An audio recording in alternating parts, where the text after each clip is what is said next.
And now we welcome to the stage once again Dr. Zainab Usman, from whom we heard earlier when we started the day. She'll be joined in a fireside chat by Jonathan Oppenheimer, a South African businessman, philanthropist, and he currently serves as the executive chairman of Oppenheimer Generations. He leads the family's private, commercial, and philanthropic activities.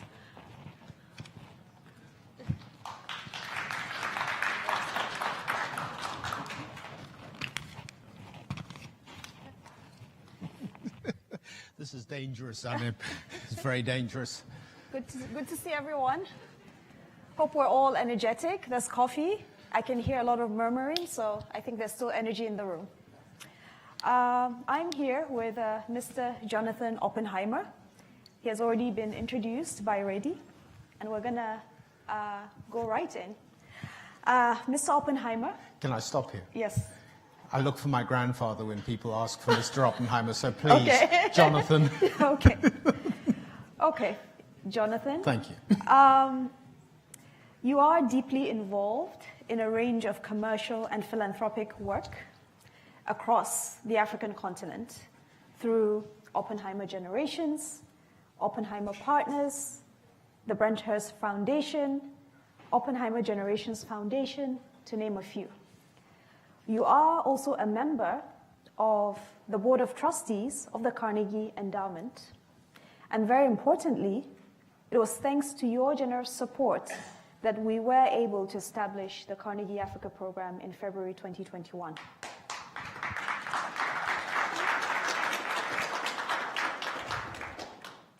Can you tell us more about your commercial and philanthropic work, and specifically why you think it was necessary to set up an Africa program at the Carnegie Endowment? Dangerous question, because I could speak for hours. To begin, perhaps just to share a little bit of a context of how I look at the world generally, and how I look particularly at the African continent, and then I will lead into why Carnegie was so important and why I ended up having quite an interesting and entertaining and an after-hours conversation perhaps with Bill Burns, who was the president of Carnegie at the time, in terms of how we set up the African program. It was never not to set up the African program, it was always how to set it up. So firstly, and I don't know if most of you would agree, but fundamentally, social stability in mankind is determined by each individual human having the prospect of a better tomorrow than today. And in an environment where tomorrow is worse than today, social stability is not assured. And history says when that happens, bad things happen. And when I say bad things, extraordinary mortality, premature death, and frankly, crises that have marked human history. And so when we look at the African continent with the blessing of a growing population, and we heard a lot about that today, it has extraordinary opportunity, but it also has extraordinary risk.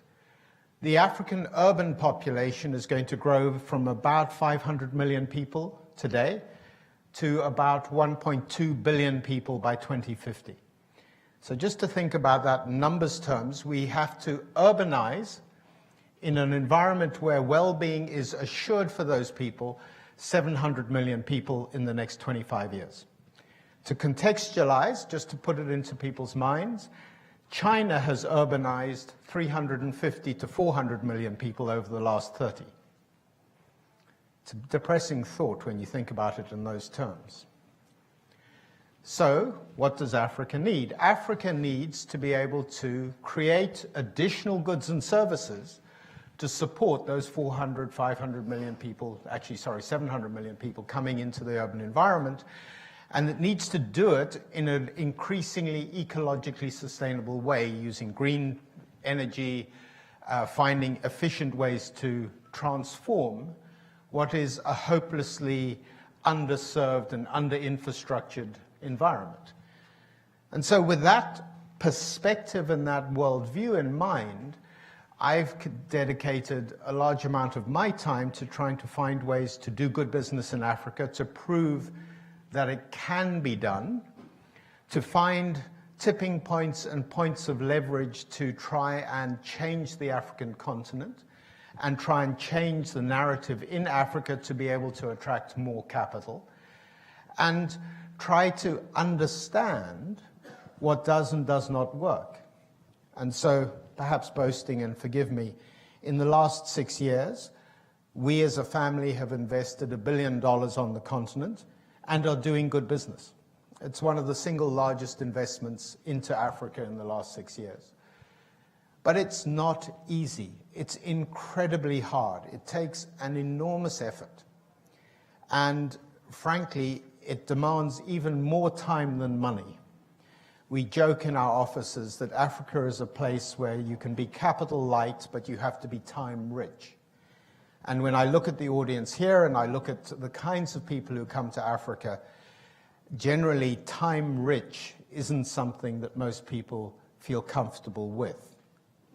So Zainab, why did I choose to support Bill's grand idea to create an Africa program within Carnegie? It was in trying to understand what was going on in America, try to understand the perspective that America had facing Africa, trying to understand what Africa could do for the rest of the world, and trying to understand that interface that existed. And recruiting you and having you lead the program has been nothing short of an extraordinary success story.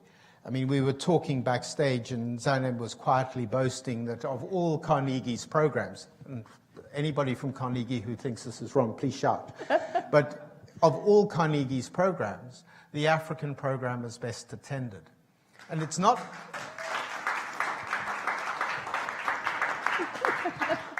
And it's not best attended because it has the most extraordinary comedians involved. It's best attended because it actually addresses a real issue, which is an understanding of a very complex continent. It's not a country, it's a continent with more than 50 countries, with multiple different ethnic groups who have different views and have different approaches to the world.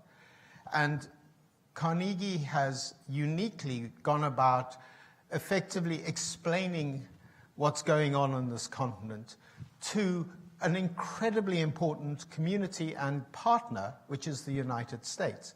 And my encouragement to Zainab is to reach beyond Washington to the rest of America. And you are beginning to do that. So thank you. Thank you very much, Jonathan. You're too kind.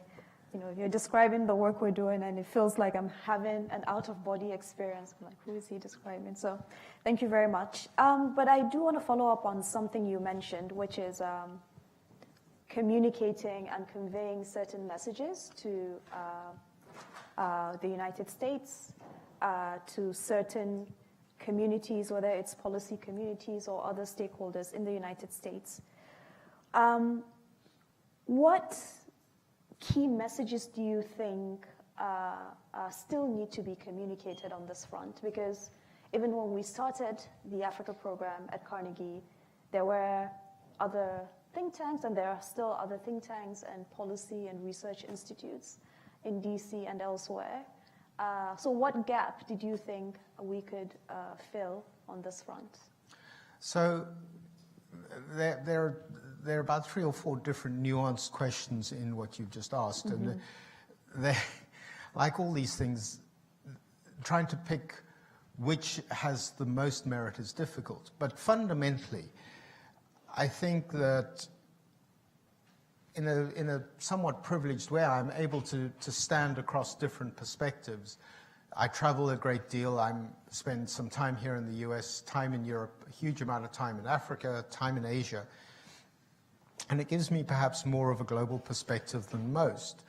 And one of the things that I've spent a lot of time trying to understand is what sight picture people see when they confront different counterparties or negotiating parties. And the sight picture from Africa looking to America is a very odd one. There is a very discordant set of different messages that come, all of which have a great deal of merit. There is a message around health. There's a message around development. There's a message around political alignment. There is a message around military alignment. There is a message around economic development. There is a message around race. There's a message around history. There's a message, and I go on and on and on. The essence of it is, when you hear all those messages, and each one has a different narrative, it's very, very difficult to determine exactly what it is that the counterparty wants. And so you start actually looking, from an African perspective, at the behavior. Look beyond the words to the actions. We've all heard that said many, many times. And when you look beyond the words to the actions, the reality of what's going on is actually America's relationship with Africa doesn't change much year on year. There are little drifts. There's maybe a little bit more money spent on health, a little bit less money spent on aid, a little bit more money spent on government support. But fundamentally, the behavior of America from a factual perspective is remarkably consistent. It's potentially largely driven by inertia more than anything else. But from an African perspective, we don't see that. What we see is actually, regardless of how we behave, America's going to do exactly the same thing facing Africa. And so you have to start looking at what options Africans have to behave. And I'm being very, very stereotypical here, and the reality of Africa, as I said before, is it's a myriad of different interests, not only at a national level, but at a subnational level, all the way down to a community level. So it's not as if there's a single story here, but you can find themes that are consistent throughout. And from an African political leadership perspective, and ultimately America predominantly, I'd have said more than 80%, deals with political leadership in Africa. They don't deal with society writ large, but it deals with the political elite, have dealt with a political elite who fundamentally actually don't represent a huge amount of the real economy in Africa. And this is, again, an experience of my living across the continent. About 80% of Africa's economy is informal. Think about that. 80% is informal. On the basis that 80% of the economy is informal, the political elite who drive the formal economy don't have much influence over that space. And so that community who determine their lives and depend on the informal economy really are disinterested in the political elite and do not act as a control on political behavior. Then we look at the West, and the West behavior, regardless of what you do, is pretty much the same. So that's no control on behavior. And so that creates a space for the political elite in Africa to basically benefit from interpersonal relationships with others in the community of the world for their direct benefit, because there's no control, there's no influence against bad behavior at that level. Now, I'm not excusing the kind of bad governance that's across a lot of the continent. I'm just trying to put it into a context which is rational. And ultimately, we have African leadership, political leadership, that can rationally have a relationship with authoritarian states, rationally have this unaligned position, which isn't particularly unaligned in the case of my country. Yeah, that was half a joke, guys, but half serious as well. But have these so-called unaligned positions where in reality they are able to have these very close interpersonal relationships with people who the West would find very difficult to relate to. And they get away with it because there's no consequence to their actions and there's no effect. And so one of these, for me, one of the reasons why I was so keen to participate in the Africa program at Carnegie was to focus on trying to understand and articulate that discordant message and say, actually, if you want to be more effective as America facing Africa, one of the great things that you can do is you can become much more joined up in your messaging, become much more strategic in championing the United States' interests as you face individual countries and national groups and pan-national groups across the African continent. And let me follow up on that, actually. You mentioned that a lot of political elites in many African countries tend to behave rationally in their international relations, in terms of how they think about their partnerships. I think this is also a theme that came up in the previous panel with the former Assistant Secretaries of State for Africa, and also in the geopolitics debate, because it's a good segue into talking about geopolitical alignments or non-alignments or multi-alignments, as we've heard. And increasingly, a number of African countries, perhaps because they're getting a lot of interest from, of course, the West, but also the East here, talking about China, and then the Middle East, among several other parts of the world, are making it very clear that they do not wish to choose sides in the kind of contests and competitions that are becoming very, very evident. And they, in some cases, even in the case of your country and some of its spokespeople, have emphasized their sovereign right to remain neutral or non-aligned. But it sounds like you are saying that neutrality or even playing both sides is often not very achievable. I think I see it slightly differently, Yeah. in that every country has a sovereign right to do what it feels is right for itself, just as much as America has a sovereign right to do what it feels is right for America. I was lucky enough to, many, many years ago, get to know an admiral in the US Navy who had a responsibility for helping to redesign or manage a huge transition in the US Navy after the collapse of the Soviet Union.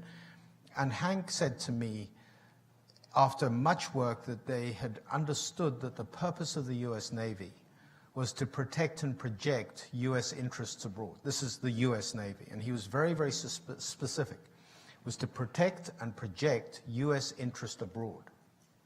I think the State Department's mandate is to protect and project US interest abroad, as I would expect the South African State Department, or our equivalent of international relations, mandate to protect and project South Africa's interests abroad.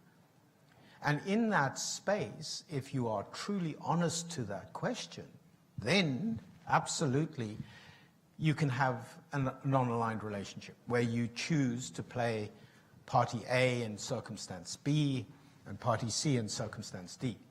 That makes perfect sense to me. But when you expect that you can put your finger in the eye of a counterparty and that counterparty is going to say thank you very much, then I think you're expecting irrational behavior.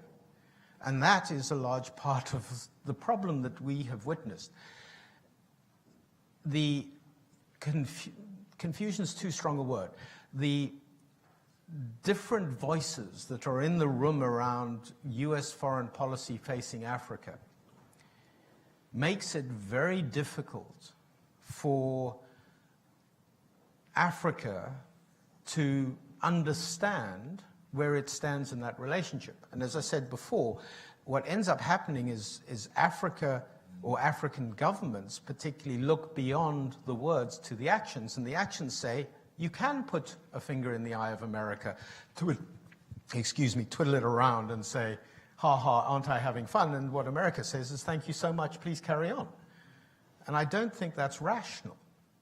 But it's made so by a conflicting view within the American space. And I think a large part of what you're doing is you're beginning to illuminate some of those contradictions in terms of how people face Africa, and also what's really important for people. I mean, from a business perspective, American business is a big investor in Africa. State is not helping American business at all. I think it's hindering American business. It makes it difficult for American business leaders to visit African countries. It puts them at risk when they go because of the anti-American feeling that exists in many countries. And yet, I think, and I stand under correction, America as an investor is the single largest investor on the continent, even larger than China. On that, very quickly, I've heard in a number of meetings, and I think this has also been said publicly, so I can share it, that with respect to, for example, the State Department and the institutions of diplomacy, the extent to which they support commercial engagement on the continent, oftentimes is, it leaves a lot to be desired. So one statistic that is often cited is that there are more commercial officers in the US Embassy in France than I think in the whole of the African continent. This is something that I've heard. I couldn't comment because I don't know, but I mean, I'm not particularly shocked. In a sense, kind of reinforcing some of the points you made. I do want to pivot slightly on this because we've talked about the US and how sometimes the views on Africa are not often very coherent. I think some of that was reflected in the last panel. We've also spoken about the geopolitical environment and how African countries are, at least some countries are, trying to play different sides for a variety of reasons. But I do want to focus a little bit on governance within the African continent. Yep. This year is super election year, as has been termed by, I think, Time magazine, with a record number of elections around the world. About 64 countries are going to have elections of some type, with about 19 presidential or general elections happening just on the African continent this year. A landmark election was concluded peacefully, thankfully, in Senegal. Your country, South Africa, recently concluded a very historic election. It was peaceful, thankfully, but there was significant disruption of a status quo, particularly the role of the African National Congress and its ability to score or win a decisive parliamentary majority.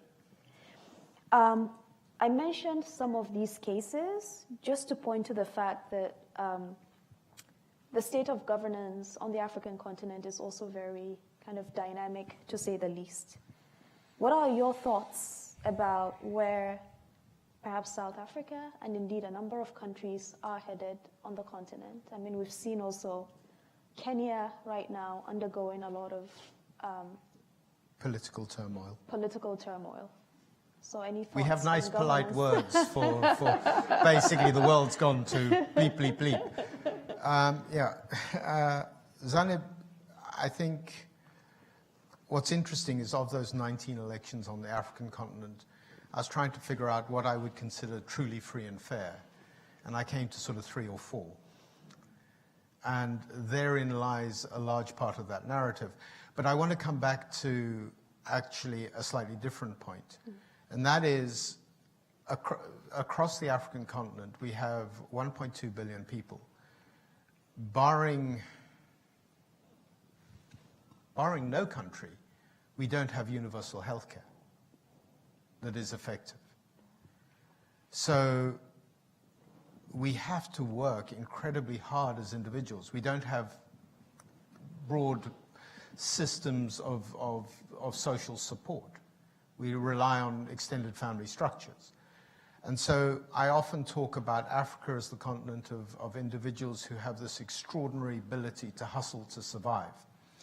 And those of you who've been to the continent have been to countries that are very desperate in terms of services and yet able to hustle, the individuals in those societies are able to hustle continuously to survive. I mean, I think the highest energy city I have ever visited, and I've been to a few, is Lagos. And there is just an energy which is extraordinary in being able to embrace and achieve remarkable success with so little. And in that context, there is a real appetite to get on and do good business and do good things and trade and find ways to be richer tomorrow than you were at the end of today. But 80% plus of that activity never touches the formal government. And I think therein lies the rub, is there's this massive disconnect. What Africa desperately needs is for society in Africa to demand of its leadership good leadership. And it doesn't do that because it's so busy hustling to survive and so busy having learnt its entire life that actually government doesn't matter.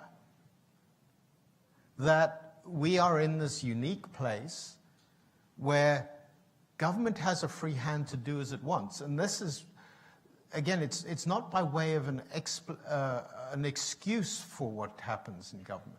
It's just simply a way of contextualizing a rational set of behaviors where government can behave in any particular way, pretty much unencumbered. And I don't fundamentally think that politicians are any better or worse than any other human being. They're just human beings. And if you offer somebody a free pass of pick up $100 on the street, no penalty to anyone else, are you going to go and hand it in to the police, or are you going to put it in your pocket? I mean, it's a serious question. If you are offered that opportunity, what do you do as an individual? And I would say that it's actually very similar here. Washington, in a grand scheme, absolutely impacts the American citizen. But actually in the minutiae of the day-to-day has very little impact on Joe citizen's lifestyle. And so the openness to lobbying here is significant because it's a free pass. There's no consequence to being open to that lobbying. I would say that the equivalent of the lobbying in Washington is authoritarian leaders that see the opportunity to acquire friendship from the political elite in Africa. Interesting parallel. On that note, talking about informality, what I know of the literature on trying to get informal economies become more formalized is that I think there's a little bit of a consensus around increasing economy-wide productivity. That as firms, especially small and medium-scale enterprises, become more productive, use more technology, have maybe better managerial skills, are able to start submitting tax returns, they will formalize. To increase productivity in an economy, particularly in the economies of a lot of African countries, requires investments in physical capital, but also human capital. Physical capital here being energy infrastructure. A lot of African countries still have electricity access rates below 50, 60%. Ensuring that there is transport infrastructure, particularly connectivity, transportation, broadband infrastructure for digital connectivity, etc. In fact, in the African Economic Outlook, the annual report published by the African Development Bank for this year, they came up with new estimates in terms of the investment needs of African countries. They identified an annual investment gap of $400 billion a year from now until 2030 to be able to meet these infrastructure needs and even needs around education, which brings me to the human capital element. So these are all of the things that can help increase the productivity of firms and then those firms can begin to formalize. At least that is what the literature tells us. Yet, we see the investment gap. And the reality of these kinds of investments is it's not that governments just get money and build stuff. Sometimes they have to attract investors in a range of ways. How can African countries, therefore, get more investors to think more like you and invest in different areas in the continent, whether it's in actual activity, it's manufacturing, it's other industries, or in public services and public infrastructure? So that was another small question. Zainab's rather good at asking small questions, right? The reality of what you've asked is a difficult one. Firstly, let's start with the informal economy. Nominally, these numbers aren't quite right, but if you've got a $5 million turnover and you're totally in the gray economy, you're in the informal space and you make $1 million of profit. If you step into the formal economy, so you increase your sales to $6 million, and there's a wall here, it's not quite like that, but just to give you a sense, you go from making $1 million of profit to losing $500,000. So guess what you do is you stop growing because you want to continue to make the $1 million of profit. Because the cost of complying with all of this legislation, regulation, tax compliance, this, that, the next thing, is so burdensome that people don't make the transition. And I had my people do some maths, and the feeling was if you could actually simply unlock the informal economy that has stagnated to stay informal, you could add 50% to Africa's growth rate. So you could go from 4% to 6%. I mean, it just gives you, it's a mind-warping number. But it's because of the scale of the informal economy.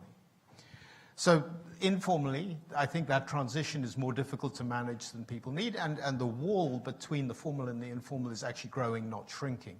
And a large part of what needs to happen is it needs to shrink. So that's point one. Point two, in terms of attracting capital to build out Africa's infrastructure, the ADB's $400 billion a year is a good number. It's low. Africa, to really actually provide the environment to grow the goods and services to ensure social stability, needs to attract something closer to $1 trillion a year between now and 2050. And it right now is attracting $60 to $70 billion a year. So there's a little bit of a gap. It's called 94%. So that's a shocking number. And fundamentally, a large part of that is driven by this disconnect between the political elite and the society at large. And the fact that they don't connect is not helping matters. And we need to find ways, as Zainab has rightly said, to connect up everybody, but not connect it up by making it more expensive for the informal, but to connect it up by making the formal much cheaper, so the investment opportunity is there. And I'll just share with you my own personal experience. Oppenheimer Partners, which is our commercial business in Africa, as I said, we've invested $1 billion, looked at over 700 investments with a very reasonable threshold in terms of adequate return. And we found less than 10 that met that criteria, assuming we couldn't sell the balance sheet. And so we were looking at the underlying earnings, and the reason we couldn't find businesses to invest in was because the non-revenue, non-financially value-creating parts of the business were so cumbersome, so overbearing, so excessive that you just couldn't make a return. The market wasn't there. And so we really have to fix that. If we hope to urbanize those 700 million people and do it in a way that ensures social stability and do it in a way that is environmentally responsible, we have to affect the green transition, and we have to affect additional goods and services into our economy, the likes of which no one has ever seen. And if we fail to do that, we really face a catastrophic crisis on the continent.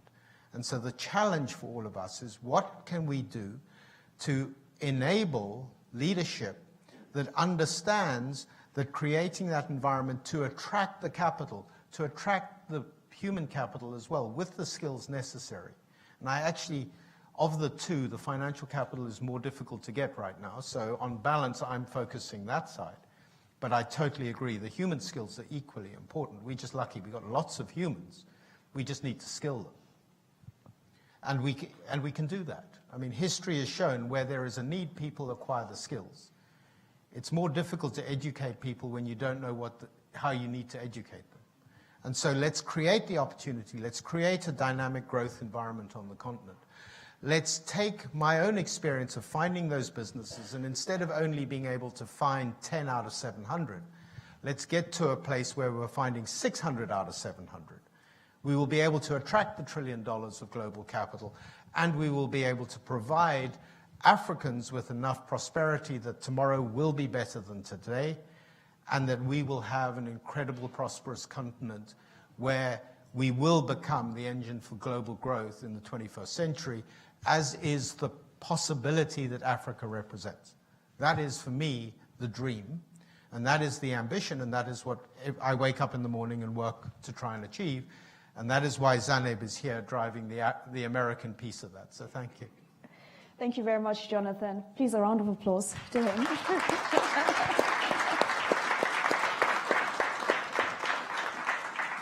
I think this is a very good note to conclude this session on, and I've been informed that we are indeed out of time. I saw those signs. Yes, it was unfair. I wanted to carry on. Thank you very much, Jonathan, and thank you, everyone.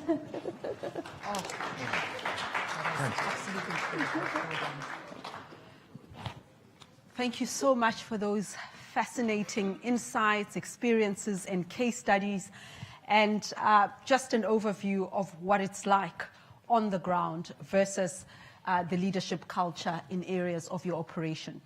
Now, our next panel, I wanted to check if you are awake. I wanted to check, but I bet some of you would rather have another panel discussion than that TV debate that you're going to watch this evening. Good luck. Thank you so much for your time, for your enthusiasm, for your presence, for staying with us throughout the day. It's been an absolute privilege to be your MC as we talk about matters that are close to our heart, meeting of minds and hearts for the Africa that the world needs, the Africa that has potential, talent, expertise, and can be supported to contribute to a more equitable world. And also just centering the importance of relationships, because in this noise, I mentioned a media debate that you're going to have this evening, and that's what happens, not just in the United States, in the UK, in Africa. You would swear when you watch television news that there are no thinkers outside of that space, and that's why I always say that these impactful dialogues, these important convenings are necessary to build bridges, to talk to each other, to hear each other. Thank you so much for coming here today.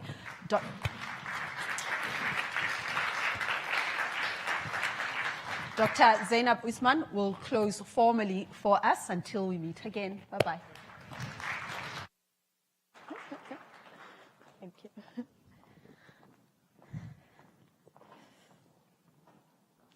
Hello, everyone. How's the energy level?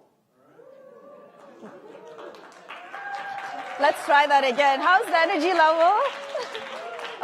Okay. That's actually very good. We are, past 5 p.m. and you still have this energy, so well done. And thank you for staying through to the very end. We have come to the end of today's programming. We did promise you something different, and I think we achieved that, no?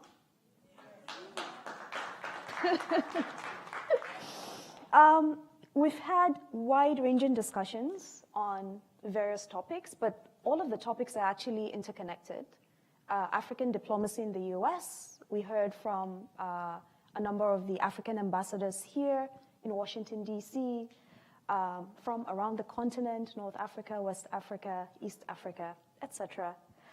A discussion on the energy transition and the role of Africa's natural resources, a discussion on actually not a discussion, a debate on geopolitics with copious references about monogamy, polygamy.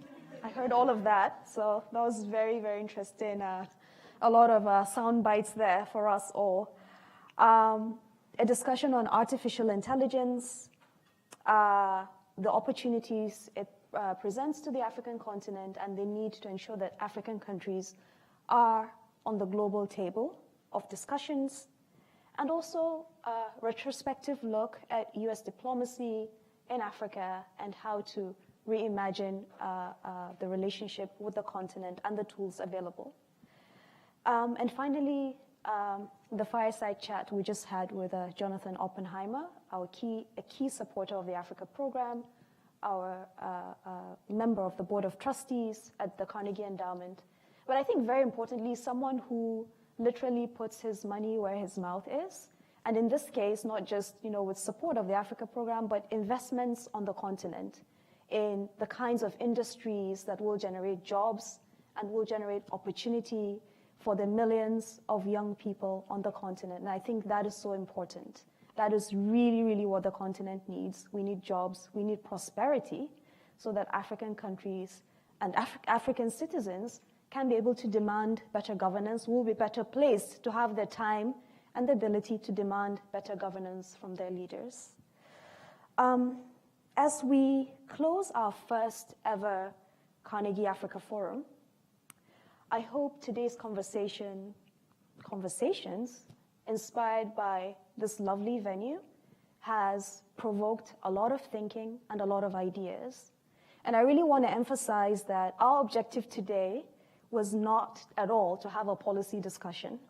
When we were doing the thinking around this forum, it was very, very clear to us that we're not here to think about these are the policy solutions, this is what policymaker X should do in context Y. No.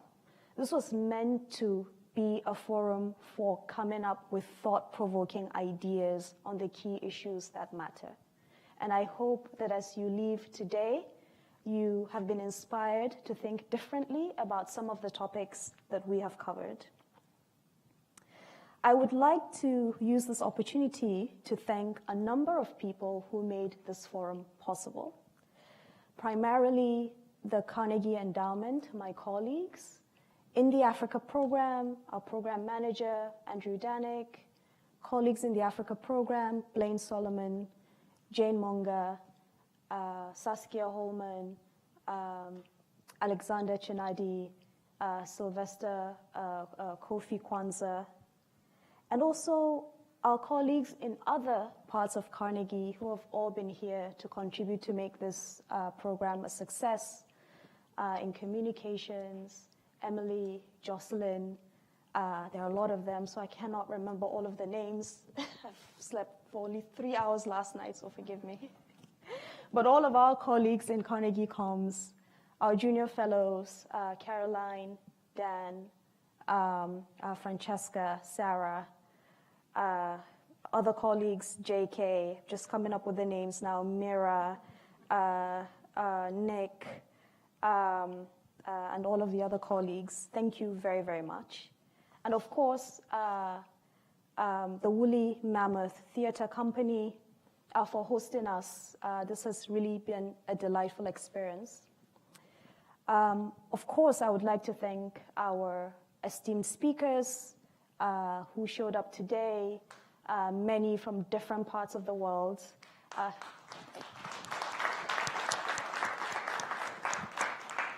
Often on red-eye flights, arriving early this morning. Thank you so much for making this a success.